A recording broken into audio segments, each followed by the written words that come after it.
అమ్మా, నమస్తే మ్యామ్. ఎక్కడి నుంచి వచ్చారు, ఏంటి మీ ప్రాబ్లం? నేను వరంగల్ నుంచి వచ్చాను మ్యామ్. మీ పేరేంటమ్మా? మౌనిక మ్యామ్. యాక్చువల్లీ 2013లో మ్యారేజ్ అయింది, అరేంజ్డ్ మ్యారేజ్ మ్యామ్. కానీ ఏంటంటే కొంచెం ఏ విషయంలో నాకు హస్బెండ్తో ప్రాబ్లం లేదు, ఏ రోజు కూడా ప్రాబ్లం లేదు. 2023 నుంచి 2019లో మా మామయ్య చనిపోయారు. 23 నుంచి నాకు కొంచెం సఫర్ అవుతున్నా, తను లేరు అని. 2013 నుంచి 23 వరకు హ్యాపీ. Happy 10 years. 10 ఇయర్స్ బాగానే ఉంది. ఒక లేడీ పరిచయం అయ్యారు మా మీ హస్బెండ్ ఏం పని చేస్తారు? రియల్ ఎస్టేట్ చేస్తారు. Real estate. మరి రియల్ ఎస్టేట్ అంటే బాగానే సంపాదించుంటారుగా. అవును. ఏమైనా ఆస్తులు ఏమైనా కొన్నాడా నీ పేరు మీద? అంటే ఓపెన్ ప్లాట్స్ అట్లా పెట్టి కొన్నారు. ఓకే, ఇన్వెస్ట్మెంట్ లో ఉంది. స్టార్టింగ్ ఈ 2023 కన్నా ముందు బాబు పాప ఎప్పుడైతే నేను ప్రెగ్నెన్సీలో ఉన్నానో అప్పుడు కొని కొంచెం ఇన్వెస్ట్ చేశారు. ఓకే. 23 నుంచి కానీ ఇద్దరు పిల్లలు మీకు? ఇద్దరు బాబు పాప. 10 ఇయర్స్ బాబు, 7 ఇయర్స్ పాప. ఓకే అమ్మా. సో 23 వరకు కూడా, అంటే 2019 వరకే మ్యామ్ తను ఏజ్ సంపాదించిన అప్పటి వరకే ఉంది. 19 నుంచి లేదు. అంటే ఉన్న ఇంట్లోకి రాకపోవడము, చెప్పకపోవడము అంత డిఫరెంట్. ఇంకా 23 నుంచి ఇంకా ఎక్కువైపోయింది. ఓకే. ఆ 23లో మా పక్కనకి కొంచెం రెంట్కి ఒక ఫ్యామిలీ వచ్చింది. నేను అప్పటికి గమనించుతూనే ఉన్నాను. Rented house ma'am. మేము ఇప్పటికీ రెంట్లోనే ఉన్నాము. సో రెంట్ పక్కన రెంటే, అంతకు ముందు ఉంది రెంటే, ఇప్పుడు ఉండేది కూడా రెంటే.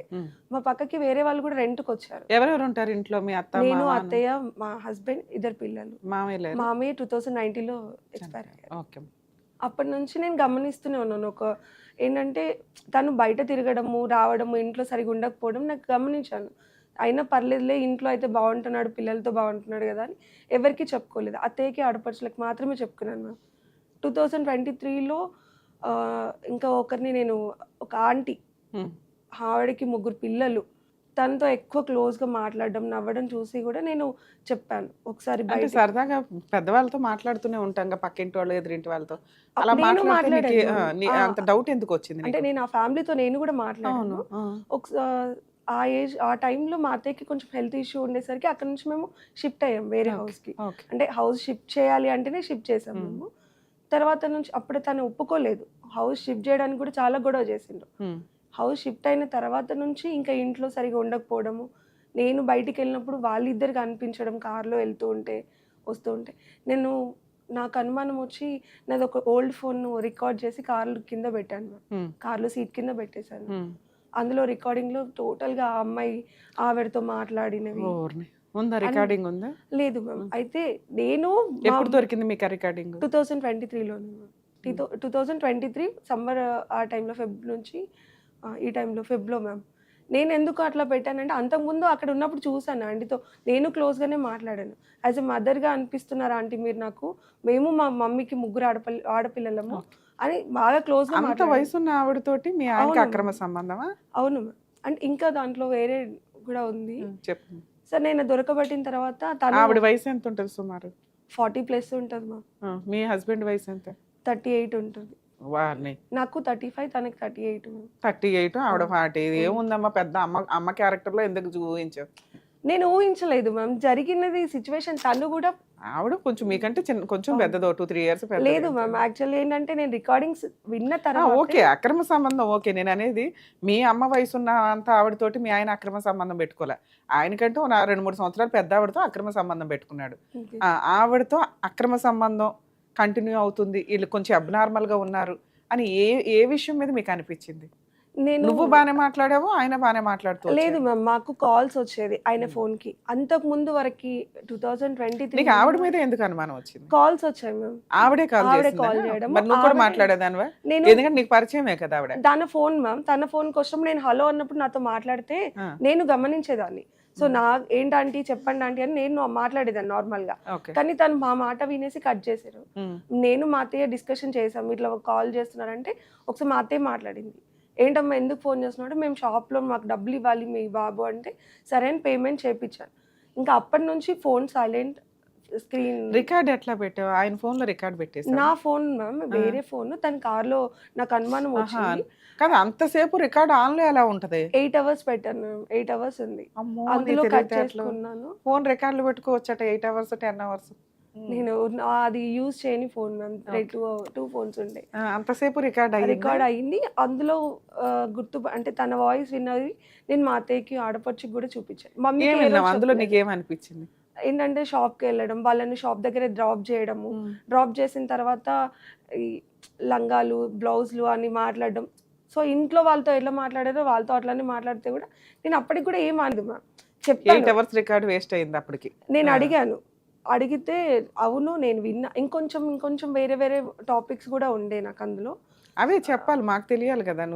నువ్వు అనేస్తే అది నిజమో కాదో నాకు ఎట్లా తెలుస్తుంది? ఇప్పుడు వాళ్ళు ఏదైతే రెంట్కి వచ్చిన హౌస్ ఉందో మ్యామ్, ఆ హౌస్ ని తను ఓన్ గా ఏమంటారు మా హస్బెండ్ తీసుకున్నారు 2023లో. వాళ్ళు ఏదైతే ఉన్నారో ఆ హౌస్ తీసుకొని దాన్ని రినోవేషన్ చేపిస్తున్నారు అన్నట్టు.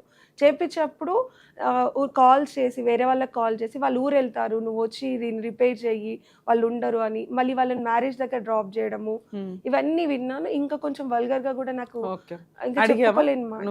అడిగాను, మా అత్తయ్యకి కూడా పూర్తిగా వినిపించకుండా ఇంత గలీజ్ ఉందనంటే వాళ్ళు కూడా కోపం చేశారు. ఏమంటాడు మీ ఆయన? ఏమంటాడు? లేదు నాకు నిజమే అని ఒప్పుకున్నారు. గుడి దగ్గరికి వచ్చి ప్రమాణం చేశాడు కూడా మ్యామ్. ఏమని? ఇంక నుంచి ఆవిడతో తిరగను, నాకు అంటే నేను అప్పుడు ప్రమాణం చేసేటప్పుడు ఇంకో ట్విస్ట్ చెప్పాడు, నేను వేరే ఆమెను మ్యారేజ్ చేసుకున్నా, ఈమె కాదు అని చెప్పేశాడు. నేను అదే అన్నా, ఇక ఇప్పటి నుంచి నేను ఇలాంటి పని చేయను, ఆమెతో తిరగను అని మాత్రం చెప్పిండు మ్యామ్. సరే వేరే ఆమెను మ్యారేజ్ చేసుకున్నా అంటే నన్ను భయపెట్టిస్తున్నాడేమో అబద్ధం అనుకున్నాను. అది కూడా నేను చెప్పాను, మా ఇంట్లోనే చెప్పాను, మమ్మీ వాళ్ళకి చెప్పలేదు, అత్తయ్యకి ఆడపడుచులకు చెప్పాను. చెప్తే తను ఏమంటున్నారంటే వచ్చి అడిగారు మ్యామ్, మార్నింగ్ 4 o'clock నుంచి 8 o'clock వరకు వెయిట్ చేసి చెప్పు మ్యారేజ్ చేసుకున్నావు అని బెదిరిస్తున్నావా, నిజం చెప్తున్నావా అంటే లేదు నేను చేసుకున్నాను, వాళ్ళకి కూడా నిజం అలానే చెప్పిండు. వాళ్ళు ఏమన్నారంటే లేదమ్మా నిన్ను బెదిరియడానికి నువ్వు మంచిగా ఉండాలి. నేనేంటంటే మ్యామ్ బయట ఎవరితో తిరిగినా అడగాలి కదా అన్నట్టు అడగడం అంటే అడిగి ఒక 1 hour లేకపోతే ఈవినింగ్ వరకు గొడవ, మళ్ళీ నైట్ అయిపోయేసరికి సపరేట్ క్లోజ్ అయిపోయేది, ఏం గొడవ ఉండదు. సో ఆ రోజు నేను మ్యారేజ్ చేసుకున్నాను మనిషి మరి చెప్పు ఎవరు అంటే కొంచెంగా నన్ను ఒప్పియడం, నేను ఇంకో ఆమెను నేను చేసుకున్నా, ఆమెకి పిల్లలు పుట్టిరని అబద్ధం ఆడాడు, లేదు నేను కరీంనగర్లో ఉంటుందని ఎన్ని అబద్ధాలు ఆడినా లాస్ట్ 2025 ఫిబ్రవరి శివరాత్రి రోజు నన్ను తీసుకెళ్ళి మళ్ళీ అదే గుడికి తీసుకెళ్ళి ప్రమాణం చేసి నేను పెళ్లి చేసుకుంది ఆ అమ్మాయి వాళ్ళ మదర్, నీకు ఆ మదర్ అని చెప్పినా కదా, మదర్ కాదు, నేను మదర్తో తప్పు చేసిన అన్నది నిజమే, కానీ ఆ మదర్ కాదు, నాకు వాళ్ళ కూతురు అంటే ఇష్టం అని చెప్పాడు మ్యామ్. ఆ అమ్మాయి 18 years కూడా ఉంటుందో లేదో నాకు అంత ఐడియా లేదు, తను చెప్పాడు. మొన్న జూన్.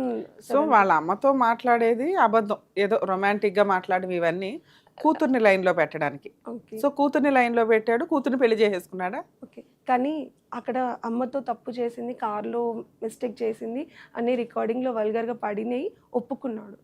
ఒప్పుకున్న తర్వాత కూడా ఆ రికార్డింగ్స్ నన్ను ఎందుకు తీపిచ్చాడంటే ఇది ఆమె ఏజ్ పెద్దది, నా విలువ పోతుంది, నా పరువు పోతుంది. ఏది మీరు పరువు గురించి మాట్లాడుతున్నాడా మీ ఆయన? అలానే మాట్లాడాడు. వాళ్ళ అమ్మతో అక్రమ సంబంధం పెట్టుకొని కూతురుతోని పెళ్లి చేసుకున్నాడు. అవును మ్యామ్. అయితే ఇంకొక ప్రాబ్లం ఎక్కడ వచ్చిందంటే మ్యామ్, అమ్మతో అక్రమ సంబంధం పెట్టుకున్నాడని వాళ్ళ హస్బెండ్ కి ఆ అమ్మ వాళ్ళ సన్ కి చెప్పాను నేను, డైరెక్ట్ గా కాల్ చేసి. ఆవిడ భర్త కూడా ఉన్నాడా? భర్త ఉన్నాడు, కొడుకున్నాడు, 2 పిల్లలు ఉన్నారు, ఆడపిల్లలు ఉన్నారు మ్యామ్. ఒక బ్రెయిన్ పని చేస్తుందా? కరెక్టే ఉన్నావా తల్లి? ఎందుకంటే నువ్వు చాలా పెద్ద హీనమైన స్టోరీ చెప్తున్నావు. నేను ప్రూఫ్ తో సహా వచ్చాను మ్యామ్. వాళ్ళ భర్త, ఆవిడ భర్త ఉండగా మీ ఆయనతో పడుకొని ఆవిడ కూతుర్ని కూడా పణంగా పెట్టిందా? అంత పనికి మాలిన ఫ్యామిలీ వాళ్ళు. అవును మ్యామ్. అలా ఆయనకి చెప్తే అలా ఆయన ఇంకా కాపురం చేస్తున్నాడా? చెప్తే అలా ఆయన కాపురం చేస్తున్నాడా లేదా? చేస్తున్నారు మ్యామ్. వాళ్ళకు గొడవలు వచ్చి ఒక 6 months అటు ఇటు చేశారు మ్యామ్. మమ్మల్ని కూడా నిద్రపోనీయకుండా కాల్స్ చేయడం, మీ వాళ్ళ ఇంట్లో గొడవలు అయినా అంతే కదా అన్నారు.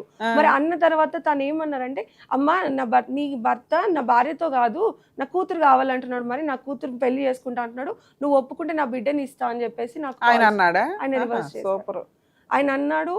అన్న తర్వాత కూడా పోలీస్ స్టేషన్లకు మా మమ్మీ కంప్లైంట్ ఇచ్చారమ్మా. రాచకొండ మెడికల్ PS లో నా కూతురు చిన్న ఏజ్ ఉన్న అమ్మాయి మా అల్లుడు పెళ్లి చేసుకున్నాడంటే మా హస్బెండ్ ఏమో మీ అమ్మ వచ్చి పోలీస్ స్టేషన్లో ఎట్లా పెడుతుంది అని ఇంకా కొంచెం కోపం చేసి గొడవ చేయడం, ఇంట్లో చచ్చిపోతా నేను బ్రతకను అని అల్లరి చేస్తే నాకు భయమైంది మ్యామ్. నాకు తెలియదు అసలు ఎట్లా వెళ్ళాలి ఏంటిది అనేది అర్థం అవ్వలేదు. సరే స్టేషన్కి వెళ్ళావు కదా, అక్కడ ఏం చెప్పాడు మీ ఆయన? గుళ్ళకి వెళ్ళి నీ ముందు దేవుడి ముందు ప్రమాణాలు చేసేస్తున్నాడు, అమ్మతో అక్రమ సంబంధం ఉంది, కూతుర్ని పెళ్లి చేసుకుందాం అనుకుంటున్నాను అని. నువ్వు పోలీస్ వెళ్ళి స్టేషన్ లో మొన్న October 11th కి నేను నా పెళ్లి చేసుకున్నా. నేను మనస్తాపం గురి చెంది నేను ఒక రోజు మొత్తానికి ఇంట్లో నుంచి వెళ్ళిపోయాను మ్యామ్. ఎక్కడ అంటే ఇక్కడే ఫిలిం నగర్. పిల్లల్ని ఏం చేసావు? పిల్లలు మా అత్తయ్య దగ్గరే ఉన్నారు అప్పుడు. ఓకే. పిల్లలు నైట్ 12 o'clock ఇంకా నేను, ఎందుకంటే ఆమెను తీసుకొచ్చుకొని ఏకంగా ఇంట్లో పెట్టుకున్నాడు, ఆ పిల్లని తీసుకొచ్చుకొని. నన్నేమో పిల్లల కోసం అని దగ్గర రెంట్కి పెట్టాడు.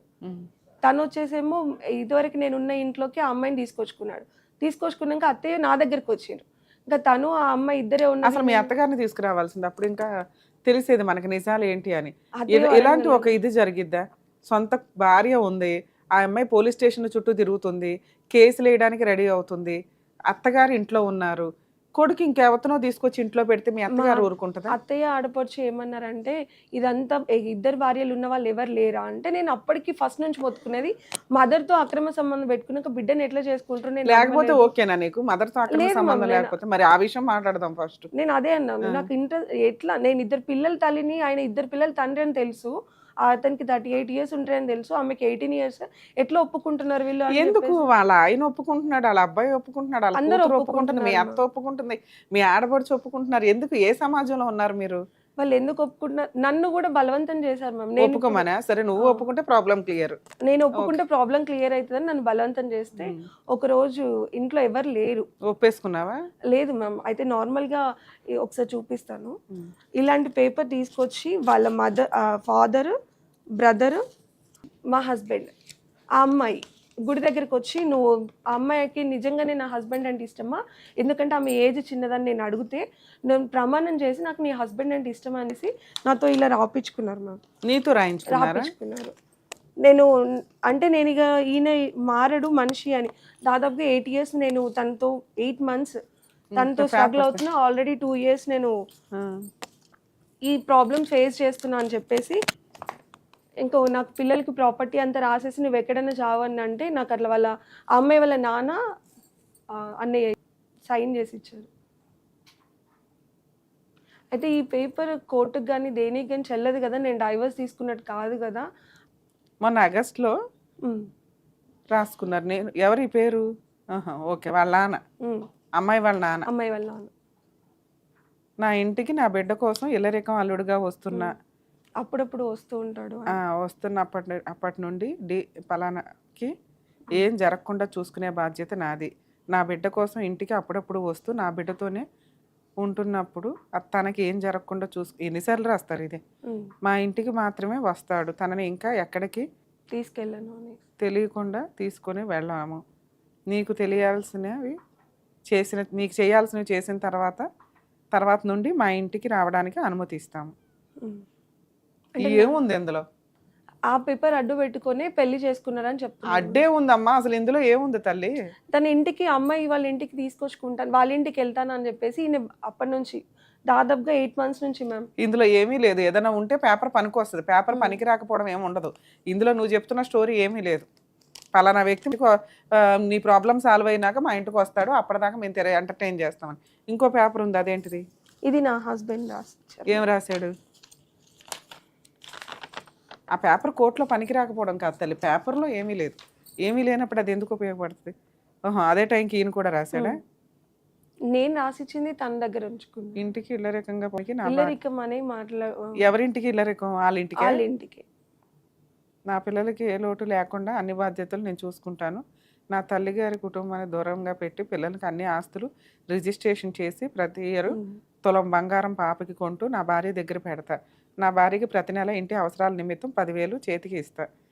ఇక ముందు ఇస్తే చాలా నీకు ప్రతి పైసా? ఆ రోజు జరిగిన నేను ఒప్పుకోకపోతే జరిగిన ఇది మీ ఆయన రాసిచ్చిన ఆఫర్ లెటర్ కింద లెక్క. నేను ఇట్లా మెయింటెనెన్స్ ఇస్తాను, ఆస్తిలో వాటా ఇస్తాను, ఆ అమ్మాయితో వేరే పెళ్లి చేసుకుని ఇల్లరికం ఉంటాను అక్కడ, నీకు మాత్రం ఇవన్నీ చేసి పెడతాను అని ఆయన రాస్తే నువ్వు ఒప్పుకోవాలి, అది వేరే సంగతి. నా చేతో తను రాపించుకున్నారు మ్యామ్. సేమ్ ఇది ఏమని? ఓకే ఓకే అని. అంటే సరే, నేను రాసేసావు ఆగస్ట్ లో. ఇప్పుడు మీ ఆయనతో కలిసి ఉన్నావా, దూరంగా ఉంటున్నావా? నన్ను దూరం పెట్టాడు మ్యామ్. అంటే ఎవరి దగ్గర ఉంటున్నావు నువ్వు? నేను నా పిల్లల్ని తనే పక్కన రెంట్ కు పెట్టాడు. రెంట్ కడుతున్నాడు, మెయింటెనెన్స్ కడుతున్నాడు. మెయింటెనెన్స్ ఏమి ఇవ్వట్లేదు కానీ రెంట్ కడుతూ సామాన్ ఒకటి తీసుకొచ్చి పిల్లల్ని అప్పుడప్పుడు బయటికి స్కూల్ ఫీజులు అవన్నీ కడుతున్నాడు. అది నువ్వు కలిసి ఉన్నప్పుడు కూడా జరిగింది కదా? కలిసినప్పుడు కూడా అదే. ఇప్పుడు విడిగా పెట్టి జరుగుతుంది ఎందుకు మరి? ఇవన్నీ నడిచిపోయిన ఆగస్ట్ నుంచి జరిగిన పంచాయతీ ఈ 3 months నుంచి నడుస్తుంది. ఇక్కడికి ఎందుకు వచ్చావు? లేదు మ్యామ్, నేను అప్పటి నుంచి ట్రై చేస్తున్నా, నాకు ఇక్కడ రావడానికి ఆప్షన్ దొరకలేదు. ఓకేనా? అసలు ప్రాబ్లమ్ నేను సాల్వ్ ఇప్పుడు problem చేసేసుకున్నారు కదా, Solve ఏమి ఎక్స్పెక్ట్ లేదు చేస్తున్నావు? మ్యామ్, నేను యాక్చువల్లీ అక్కడ మదర్ డాటర్ అన్నది నేను ఫస్ట్ నుంచి అగెనెస్ట్ గానే ఉన్నా. కాకపోతే నా చేతులారా నేను ఒప్పుకునేలా చేసింది నా ఫ్యామిలీ. నేను మా మదర్ కూడా వస్తే నేను మా మమ్మీకి ఒకటే చెప్పిన, వద్దు మమ్మీ, ఈయన ఇన్ని రోజులు మనకు ఫ్యామిలీకి ఒక దేవుళ్ళలాగా ఉండే, మేము ముగ్గురం ఆడపిల్లలమే మ్యామ్. సో ఒక దేవుళ్ళలాగా ఉండే కదా, ఇప్పుడు ఆయన పేరు బయటికి తీయొద్దు అని చెప్పేసి ఎంత కంట్రోల్గా ఉంచుకుంటే ఇప్పుడు అంత తెగించినట్టుగా అక్కడ ఏరియా మొత్తం మదర్తో తిరిగిన సంగతి అక్కడ ఏరియా మొత్తంకి తెలుసు మ్యామ్. మదర్ ఉండి ఇప్పుడు డాటర్ని పంపించినంటే ఆ ఫ్యామిలీ అందరికీ తెలిసి పంపించారు. నన్ను వల్గర్గా తిట్టాడు మేము వాళ్ళ ఫాదర్. నేను కోపం వచ్చి నేను తిట్టాను, నువ్వు ఎట్లా నీ కష్టం ఏంటి తల్లి, నీ బాధ ఏంటి? ఇప్పుడు ఆ ఫ్యామిలీ నుంచి నా భర్త, నా పిల్లలు, నేను ఇలా ఉండాలనుకుంటున్నాం మ్యామ్. ఆ ఫ్యామిలీ మా దగ్గర ఉండకూడదు. మీ దగ్గర ఎక్కడున్నారు? వాళ్ళ ఇంట్లో వాళ్ళు ఆ ఉన్నారు, మీ అమ్మాయిని ఇంట్లో వచ్చి నువ్వు మా ఇంట్లోనే ఉంటుంది, మీ అత్తగారితో. అత్తగారితో. అంటే అక్కడ రెంటే, ఇక్కడ రెంటే, రెంట్ హౌస్ లోనే పెట్టుకున్నాడు. కానీ అత్తగారి దగ్గర ఆవిడ ఉంటుందిగా. అవును. సరే, మీ అత్తగారు నీతో ఎందుకు ఉండట్లేదు? అంతకుముందు నీతోనే ఉండేది. కొడుకు నాతోనే ఉంటా అన్నారు మ్యామ్. నేనన్నా, నా భర్త లేనప్పుడు నువ్వెక్కడికి వస్తావు అత్తయ్య? ఆ అమ్మాయిని ఎట్లయితే వచ్చిందో అట్లా వెళ్ళగొట్టగలిగితే నువ్వు నాతో ఉండు. ఇప్పుడు నా హస్బెండ్ ఉంటే మ్యామ్, నా అత్త ఆడపడుచులు అందరు నాతో ఉంటారు కదా, తను ఒక్కడే లేనప్పుడు నేను వాళ్ళందరిని పట్టుకొని ఏం చేయగలను? ఆమె ఏమంటున్నారంటే నా కొడుకు సరే అమ్మా, ఇప్పుడు మీ చచ్చిపోతాడు. ప్రాసెస్లో మాట్లాడడానికి మనం మాట్లాడుకుందాం. యాక్చువల్గా మేడం చెప్తున్న స్టోరీ ప్రకారం ఏంటంటే 2013లో మ్యారేజ్ అయింది. 23 వరకు హ్యాపీ మ్యారిటల్ రిలేషన్, 2 పిల్లలు, అత్తగారితో కలిసి మంచి అందమైన చిన్న కుటుంబం. 23లో ఒక ట్విస్ట్ జరిగింది. భర్త రిపీటెడ్గా ఫోన్ కాల్స్ మాట్లాడడం. ఏంటి ఆ ఫోన్ కాల్స్ అని చెప్పి తనకున్న తెలివితేటలతోటి ఉన్న ఒక పాత ఫోన్ని 8 hours రికార్డ్ పెట్టి ఆయన కార్లోనో ఆయన వెళ్ళే వెహికల్లోనే పెట్టింది. ఆయన ఎక్కడికి వెళ్తే అక్కడికి వెళ్ళిన వ్యక్తి మరి రూమ్లోకి ఫోన్ ఎట్లా వెళ్ళింది, లేకపోతే లేదు. మరి అందరూ నీ ఫోన్ ఉన్న దగ్గరకు వచ్చి లేదు మాట్లాడారు మ్యామ్, కార్లో తను ఫోన్ మాట్లాడడం, వాళ్ళు రావడం, ఓన్లీ జస్ట్ వెహికల్లో ఉన్న ఆ టాపిక్కే నీకు వినిపించింది. ఆ వినిపించినంతలో వాళ్ళకి ఆ అక్రమ సంబంధం ఉందని కన్ఫామ్ అయింది. ఆ కన్ఫామ్ అయిన అక్రమ సంబంధం ఇక్కడ రిటర్న్గా ఎక్కడా లేదు. పలానా ఏ అనే వ్యక్తితోటి అక్రమ సంబంధం ఉంది, దాన్ని వాళ్ళ ఆయన ఒప్పుకొని గుళ్ళో ప్రమాణం చేసి ఇక నుంచి ఆవిడతో అక్రమ సంబంధం పెట్టుకోను, కానీ వాళ్ళ కూతురుతో అక్రమ సంబంధం పెట్టుకొని పెళ్లి చేసుకుంటాను, దీనికి నువ్వు ఒప్పుకో అని ప్రెజర్ చేస్తే ఆవిడ సరౌండింగ్లో ఉన్న చుట్టాలందరూ ఒప్పుకున్నారు. అదేం విడ్డూరమో అర్థం కాలే. ఎవరైతే ఏ అనే వ్యక్తి ఉందో ఆవిడకి ఆల్రెడీ భర్త ఉన్నాడు, మగపిల్లడు ఉన్నాడు, ఆడపిల్ల ఉంది. ఆ ఆడపిల్లని ఇప్పుడు ఈడికిచ్చి పెళ్లి చేసిందట. దానికి వాళ్ళ ఆయన ఒప్పుకున్నాడంట. ఇక వీళ్ళ అత్తగారు ఒప్పుకున్నారు, వీళ్ళ ఆడపడుచులు ఒప్పుకున్నారు.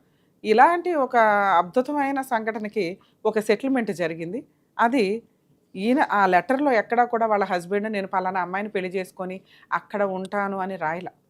ఆయన ఏం రాశాడు అంటే, ఇదిగో నిన్ను వేరే పెడతాను, నీకు మంత్లీ మెయింటెనెన్స్ 10,000 ఇస్తాను, 2 పిల్లల పంచాయతీ నేనే చూసుకుంటాను, వాళ్ళ మెయింటెనెన్స్ చదువులు చూసుకుంటాను అలా అనేది ఏదో సెటిల్మెంట్ చేసుకున్నట్టు ఒక అగ్రిమెంట్ రాశాడు. పోలీస్ స్టేషన్లో పిటిషన్లో రాశాడు మ్యామ్.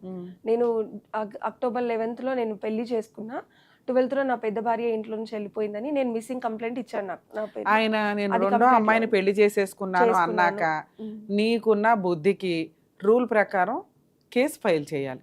మేము పోలీస్ స్టేషన్లో చుట్టూ తిరుగుతున్నాను మ్యామ్. కాదు, నీకున్నవి 2 ఆప్షన్స్. Okay. ఈ రోజు వాళ్ళు ఏంటంటే ఇవి proof చేతులు అడుగుతున్నారు. జరిగిపోయినాయి. ఒక్క నిమిషం నాన్న, క్రైమ్ జరగటానికి ముందు మా వంతు ప్రయత్నంగా మేము పిలిచి సెటిల్మెంట్ చేయడమా, కౌన్సిలింగ్ ఇవ్వడమా, లేకపోతే ఎంతవరకు లా ఉంటుందనేది Counseling కూడా ఎక్స్ప్లెయిన్ చేసి జరిగింది మ్యామ్. మేడం వినండి, ఇవ్వడానికి ఒక అవకాశం ఉండేది. మీకు ఆల్రెడీ మీరు ఇంట్లో నుంచి బయటకు వచ్చి సపరేట్గా ఉంటున్నారు, మీ హస్బెండ్ మెయింటెనెన్స్లు చూసుకుంటున్నాడు, ఆయన ఆల్రెడీ వేరే పెళ్లి చేసేసుకున్నాడు, దానికి సంబంధించి మీకు పోలీస్ స్టేషన్లోనే ఒప్పుకున్నాడు, ఆయన అక్కడ ఉంటున్నాడు, ఆ భార్యను తెచ్చి మీ అత్తగారి దగ్గర పెట్టారు. ఇప్పటికిప్పుడు నేను పిలిచి ఆ మ్యారేజ్ జల్లదు అని దులిపేస్తే ఆయన యాక్సెప్ట్ చేయడు. అర్థమవుతుందా? ఆయన ముదిరిపోయాడు. ఇన్సిడెంట్లో ఒక అమ్మాయి ఇంట్లోకి రావడానికి ముందే మనం ఆపాల. ఆ రోజు ప్రాబ్లం సాల్వ్ అయితే చాలు అని మీరేమో ఒప్పేసుకొని ఈ రోజున మీకు కష్టంగా అనిపించింది 2 నెలలకి. భూప్రపంచంలో ఏ స్త్రీ, ఏ మహిళ కూడా, ఏ వైఫ్ కూడా సెకండ్ ఆవిడని యాక్సెప్ట్ చెయ్యరు. లేదు, అది తినడానికి అవకాశం ఉన్నా లేకపోయినా. ఒకవేళ తినడానికి అవకాశం లేదు, గతి లేక నేను బతుకున్నానండి, నేను సర్దుకుంటున్నానండి అనే అమ్మాయి సంపాదించడం ఎట్లా అని ఆలోచిస్తున్న రోజులు ఇవి. ఆడేసే ముష్టి నాకెందుకు, వాడేమో నాకు అన్యాయం చేసి నా గొంతు కోసి ఇదిగో గొంతు కోస్తున్నానని చెప్పి మరీ కోసాడు. నీకు ఆప్షన్ లేక పోలీస్ స్టేషన్కి వెళ్ళావు, అక్కడికి వచ్చి క్లియర్గా లైసెన్స్తో చెప్పాడు, అవును నేను పెళ్లి చేసుకున్నాను, ఈవిడికి గతి లేదు పిల్లల్ని పోషించుకోలేదు, కాబట్టి నేను వేరే ఇల్లు చూపించి ఉంటా, ఉంటే ఉండమనండి లేకపోతే కేసు వేసుకోమనండి అని ఆఫర్ ఇచ్చినప్పుడు నువ్వు ఈ ఆఫరే ఎత్తుకున్నావు. ఎందుకంటే నువ్వు బయటికి వెళ్ళి పని చేసుకోలేవు, సంపాదించుకోలేవు, ఎవరు సపోర్ట్ లేరు నీకు కేసులు వేయడానికి. ఇప్పుడు రమ్య గారు వచ్చేసి మీ ఆయన్ని పిలిచి అక్కడ కట్ చేసేయడం అనేది కుదరదు. ఎవరు పోరాడాలి దీని గురించి? మీరు పోరాడాలి. ఎందుకంటే ఇది క్రైమ్, చిన్న తప్పు కాదు మీ ఆయన చేసింది. భార్య 2 పిల్లలు ఉండగా ఇష్టం వచ్చినట్టు అక్రమ సంబంధాలు పెట్టుకొని ఆవిడికి ఎంత గతి లేదో కర్మ. నిజంగా ఇలా ఒక తప్పు చేయని స్త్రీ, ఒక భార్య పిల్లలు ఉన్న కుటుంబాల్లోకి వచ్చే సెకండ్ హ్యాండ్ ఆడాళ్ళు ఎవరైతే ఉంటారో నిజంగా వీళ్ళు ఏడుపు తగిలి సర్వనాశనం అవుతారు. ఒక స్త్రీనే సగం అన్యాయాలు చేస్తున్నారు, ఇక మిగతా సగం జెంట్స్. వాళ్ళ ఒక్కళ్ళ మీద పడి ఏం చేస్తాం మనం? ఆ అమ్మాయికి బుద్ధి లేదా? వాళ్ళ అమ్మకి బుద్ధి లేదా? ఇంత హీనమైన సమాజంలో ఉంటున్నారా? వీటి మీద లీగల్ యాక్షన్ ఎవరు తీసుకోవాలి? మాకేం పని? ఎన్జిఓలకి ఏం పని? ఓ మీ ఇంట్లో తప్పు జరుగుతుంది ఇట్లా కాదు ఇట్లా అంటానికి మీరు ఫైట్ చేయాలి. మీరు ఆ ఫైట్ చేయకుండా తప్పు చేసి ఇక్కడికి వచ్చి మీ బాధ చెప్పుకుంటున్నారు. నాకు బాధ వేస్తుంది తప్ప. ఫైట్ చేయడానికి నీ చేతిలో ఆయుధాలు ఉన్నాయి, లా అండ్ ఆర్డర్ ఉంది. నువ్వు 2 ఆప్షన్స్ ఎత్తుక్కోవాలి. 2 ఆప్షన్స్లో నీకు ఏది కంఫర్టు? ఒకటి, ఇప్పుడు మీ ఆయన న్యాయదేవత అవతారం ఎత్తేసి సెటిల్మెంట్ చేసింది ఏదైతే ఉందో, నువ్వు ఆ ఇంట్లో ఉండు, ఆ అమ్మాయి ఈ ఇంట్లో ఉంటుంది, నేను 2 ఇళ్ళు తిరుగుతా. అప్పుడు నువ్వేం చేసావు? నీ కోపంతో సరే మీ అమ్మ వద్దు, నీ కుదిరినప్పుడు రా, నీ ఆస్తి ఏదో ఇవ్వు, నీ మెయింటెనెన్స్ ఏదో ఇవ్వు. అవి ఎన్ని రోజులు ఇస్తారో తెలుసా? నీ కోపం తగ్గే వరకే. నువ్వు ఈ రోజున ఉన్న కోపంలో వేసే కేసు స్ట్రాంగ్ కేసు. ఆ కోపం తగ్గిపోయినాక నీకు ఆల్రెడీ సంవత్సరం అయింది వాళ్ళిద్దరూ ఉండి, ఆల్రెడీ 3 సంవత్సరాలు అయింది. ఇప్పుడు నేను విడగొట్టేది ఏముంది? అలవాటు అయిపోతుంది. సొసైటీకి ఇప్పటికే అలవాటు అయిపోయింది, సొసైటీకి అలవాటు అయిపోద్ది, నీ చుట్టాలకు అలవాటు అయిపోద్ది, నీకు కూడా అలవాటు అయిపోద్ది. అప్పుడు కోర్టు ఏమంటుంది? ఏమ్మా 3 సంవత్సరాలు పట్టిందా మీరు అందరూ పులిహార పంచాయతీలు చేసుకొని నా దగ్గరికి రావడానికి? తప్పు జరిగినప్పుడు, అన్యాయం జరిగినప్పుడు, క్రైమ్ చేసినప్పుడు చంప పగిలిపోయేలాగా ఫైటింగ్ చేయాలి క్యారెక్టర్ కోసం. ఆ ఫైటింగ్ నువ్వు చేయలే, ఎందుకంటే నిస్సహాయత. అప్పుడు బాధపడొద్దు, బ్రెయిన్లోంచి తీసే మా ఫ్యామిలీస్ అంతా ఇంతే అని అనుకో. ఎటో ఒకవైపు ఉండు, 2 చోట్ల ఊగిసలాడుకో. సైకలాజికల్ డిప్రెషన్తో ఒకసారి ఇంట్లో నుంచి చెడిపోయావు చూడు, అలా వెళ్ళిపోతే ఎవరికి అన్యాయం జరిగిద్దో చెప్పు? నీకు. నువ్వు పోతే ఇక్కడ ఎవ్వరికీ ఫరక్ పడదు, ఒక్క నీ 2 పిల్లలకే తప్ప. నువ్వు ఉంటే వాళ్ళకు ఒక 100 మంది ఉన్నట్టు లెక్క. నువ్వు కనీసం ఆ కాన్షియస్ కూడా నీకు లేదు. సూసైడ్ అటెంప్ట్ చేసుకోవడానికి పోయావు ఒకసారి. పోనీ అప్పుడేమన్నా న్యాయంగా ఉన్నావా? ఇట్లాంటి వెధవకు బుద్ధి చెప్పాలి అని ఎక్కడన్నా అనుకున్నావా? ఉత్తినే పోలీస్ స్టేషన్కి వెళ్ళి సెటిల్మెంట్ చేసుకున్నావు. ఆ రోజు నీకు ఇష్టం ఉన్నా లేకపోయినా నాన్న ఈ లెటర్ కరెక్ట్ కాదు, సర్దుకుంటే నువ్వు ఇక్కడికి రావద్దు. ఎటో ఒకవైపు సర్దుకుపోయావు. ఇప్పుడు సర్దుకుంటే నీ లైఫ్ ఎట్లా ఉంటుందో తెలుసా? మెయింటెనెన్స్ ఇస్తాడు, అక్కడ చూసుకుంటాడు, ఎక్కడ చూసుకుంటాడు, ఆయన పెద్ద మహారాజు. అర్థమవుతుందా? మీ అత్తగారు ఓటు అడ్డుపడింది. యాక్చువల్గా నువ్వు సర్దుకునేటట్లయితే మీ అత్తగారి నీ వైపు ఉండాలి. అప్పుడు నువ్వు పెద్ద కోడలివి, నీ క్యారెక్టరు, నువ్వు ఆల్రెడీ నీ భర్తతో కలిసి ఉన్నట్టే ఆవిడ కీప్ అవుతుంది. సెకండ్ మ్యారేజ్ లీగల్గా వ్యాలిడ్ కాదు కదా. నువ్వు మా ఆయనే లేనప్పుడు నువ్వెందుకు అనేయటం వల్ల మీ అత్తగారు ఉంటే 2 సార్లు వచ్చి మీ ఆయన 4 సార్లు వస్తాడు.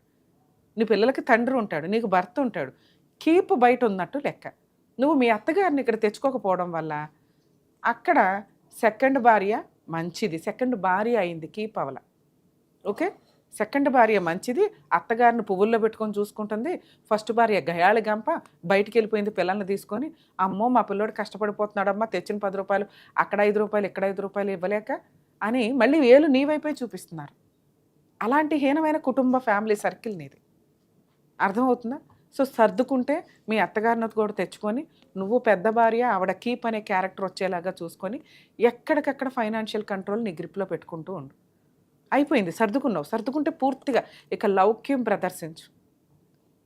చాణక్య లౌక్యం అంటారు చూడు, అన్ని తెలివితేటలు ప్రదర్శిస్తూ ఫైనాన్స్ మీద కాన్సన్ట్రేట్ చేయి. ఎంత ఇన్కమ్ వస్తుంది, అక్కడ ఎంత పంపిస్తున్నాడు, అక్కడ 3 రూపాయలు వెళ్ళాలా, ముందు పిల్లల మీద ఆస్తులు కానీ ఇవన్నీ రాశాడు కదా, అవి స్ట్రాంగ్గా వచ్చేలాగా రాయించుకో. ముందు ప్రాపర్టీ రిజిస్ట్రేషన్ కంప్లీట్ చేయించు. నువ్వు ఫస్ట్ ఆప్షన్ చూస్ చేసుకున్నా, 2వ ఆప్షన్ చూస్ చేసుకున్నా కూడా ప్రాపర్టీలు ఏదైతే రాసిస్తానన్నాడో ఈ టైంలో రాసిందే రాసినట్టు, తర్వాత రాయరు. అర్థమవుతుందా? ప్రాపర్టీలు రాయించుకో, అత్తగారిని తెచ్చి నీ దగ్గర పెట్టుకుంటూ ఉండు. ఆవిడ క్యారెక్టర్ కరెక్ట్ కాదనేది నువ్వు చెప్పకుండానే చెప్పినట్టు అవుతావు. ఇక సెకండ్ ఆప్షన్, సర్దుకోలేకపోతున్నారు మేడం, నాకు నరకంగా ఉంది సైకలాజికల్గా, అర్జెంటుగా ఒక లాయర్ని పెట్టుకో, పోలీస్ స్టేషన్లో బైగామీ కేసు రిజిస్టర్ చేయి, అరెస్ట్ అవుతారు వాళ్ళిద్దరు.